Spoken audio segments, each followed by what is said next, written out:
Welcome to the late, but still appreciated because it's a special one review for week 9.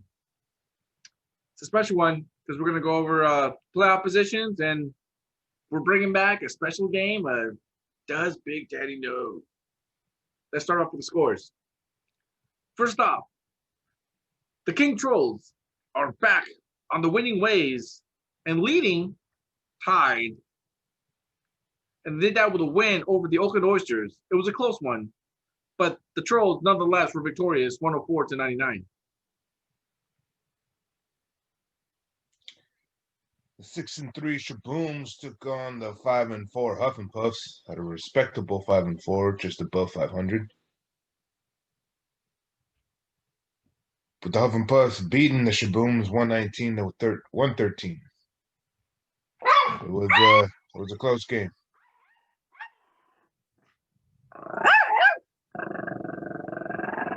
And that's how the Huffing Puffs feel.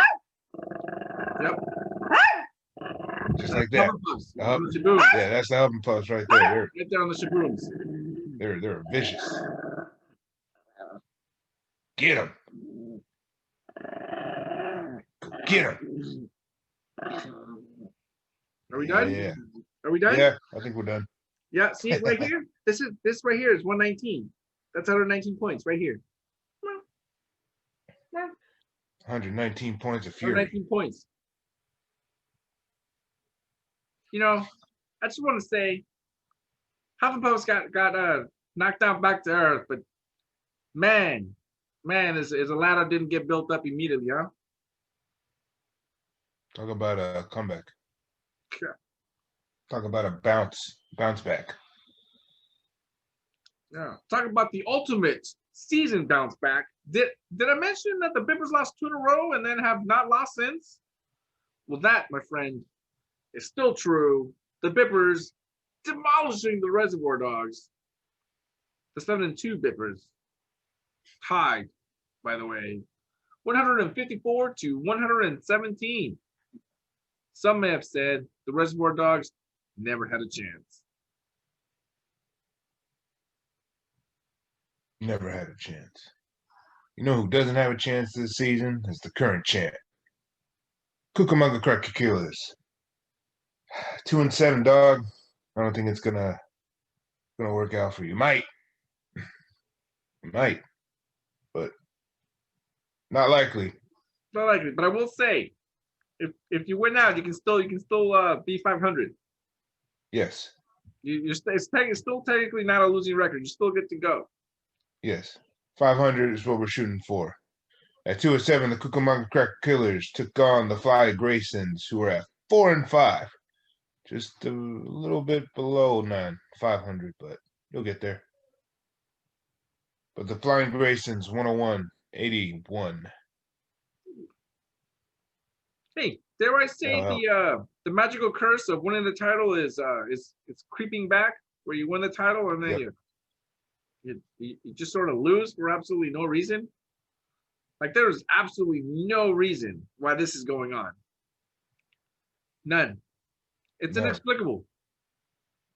I mean, unexcusable. Timing injuries, that's the 2-7 Cracker Killers. This is an anomaly. He'll bounce back. The one who didn't bounce back this week was Joy Lives Matter, who put up some would call a respectable 63, but 63 nonetheless. However, the Alfredo Pollos at 4-5, few believe still alive, came through with 120. The Pollos are still putting out numbers, even if the record, as it were, doesn't necessarily reflect the actual points that have been put up this month or this season. Well, at least one team had to fall back down to earth, and it had to be the Dayman. 6-3. And he fell hard to none other than the Oakland Cute Dogs. Those cute dogs. Yeah. So dang cute. Turns out there's a lot of them, and they take out your ankles at the same time. Yeah. They undercut you, for real. 134 to 109. But Dayman will bounce back this week against the current champ. Good luck. All right, well, it's time for honey buns and crumb buns. I'm going to start off with my choice this week, and it's none other than running back Dalvin Cook, Minnesota Vikings, 206 yards, 2 touchdowns, 39 points. And I believe this may not be the first time, nor the last, that he's going to be a part of this honey bun list. BD, what you got? Well, it's not my choice, but I have no choice to talk about him. And that's running back CMC, Christian McCaffrey. 69 yards, 2 touchdowns, and 36 points. That basically won it for the Q Dogs. Yeah. Man, that hurt. Yeah. That hurt watching that. Not to mention, it looks like it's going to be a 1-week rental for that guy. That's it. Mike Davis, you're back on. Man, so we're talking about honey buns. Let's talk about them crumb bums. Those dudes that just showed up and just gave it their best. My crumb bum is Melvin Gordon, Denver running back, who had 18 yards and 2 points against the Atlanta Falcons of all teams. Yeah, the ones that allow all the points late, those guys. Yeah. The team that's been allowing the most points, but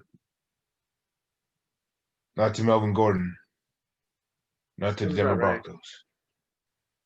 Well, But Kamish, who's your crumb bum?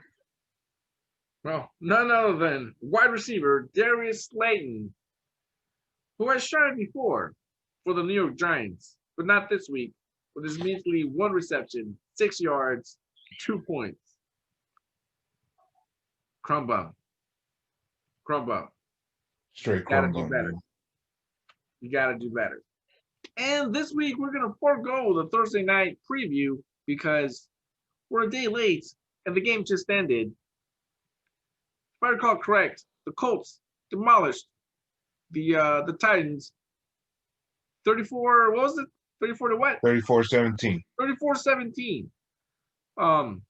That's not what I would have guessed, by the way. I would have probably guessed something a lot closer. And I was just saying that I'm kind of, I don't know.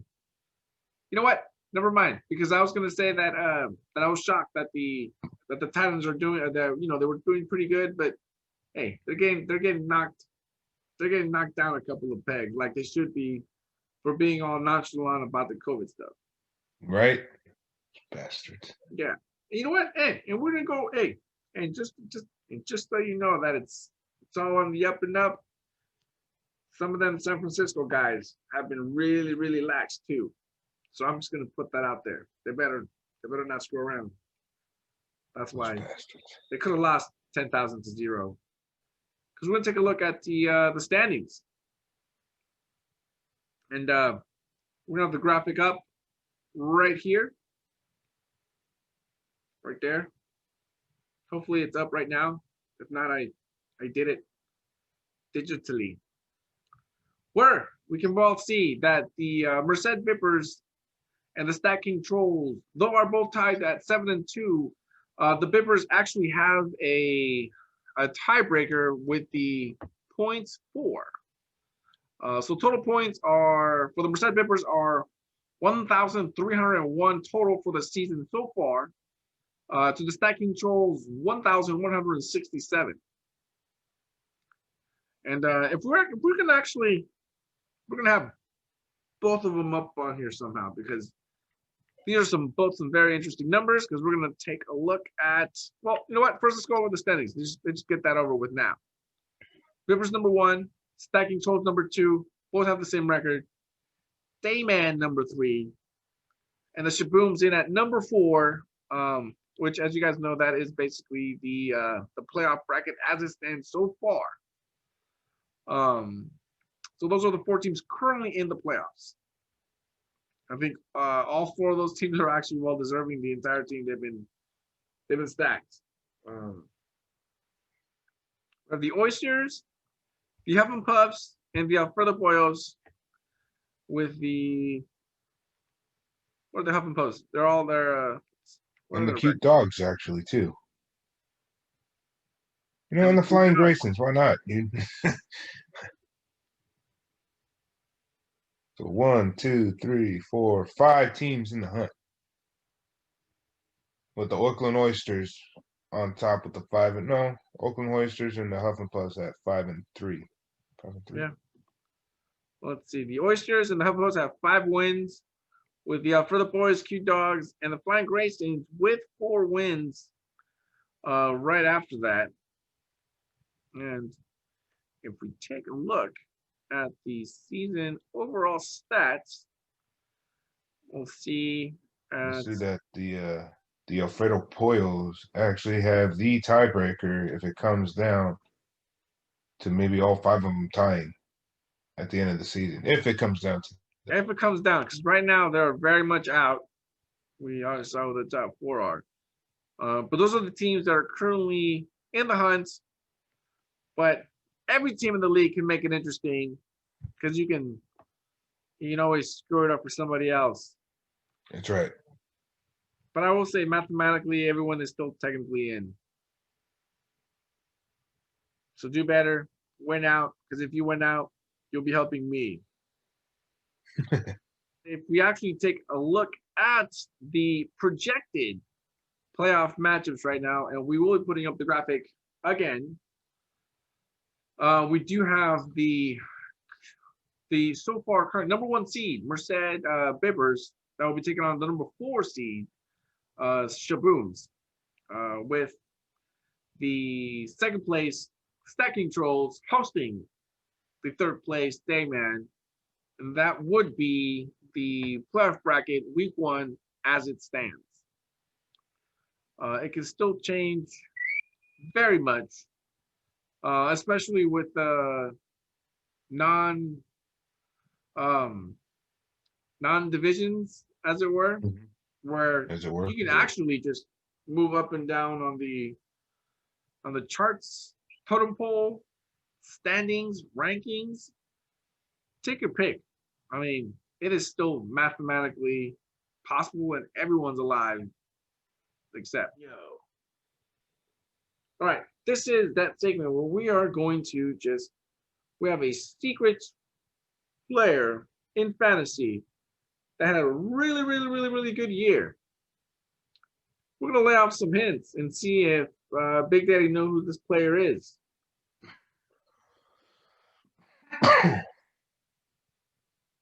Let's do it.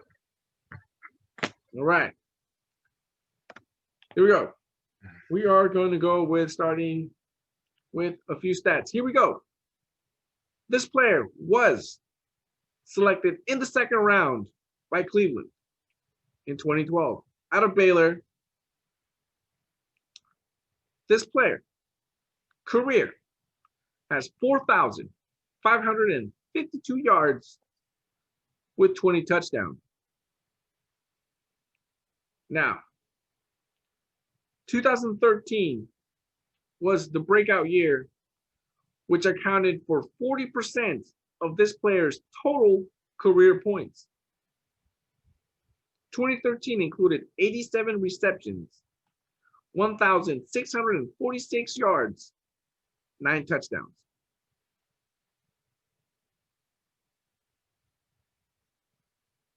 This player's nickname is Flash. Flash? Was it like Braylon Edwards? No. Damn it. This player has played for the Browns, the Patriots, and the Seahawks.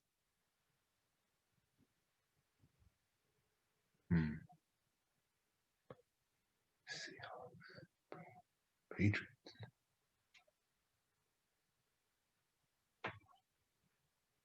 Right. Could have sworn it was Braylon Edwards. Here is perhaps the biggest clue of all.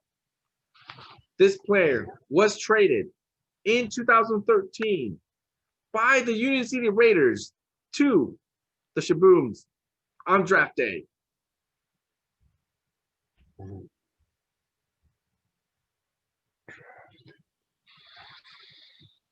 2013.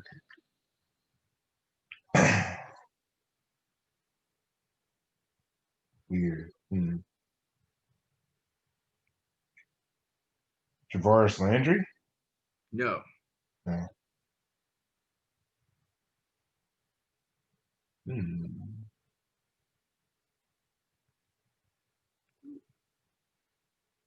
2013. Traded. 2013. Wide was the only- receiver. Wide receiver. 2013 was the only year this player was an All-Pro and made the Pro Bowl.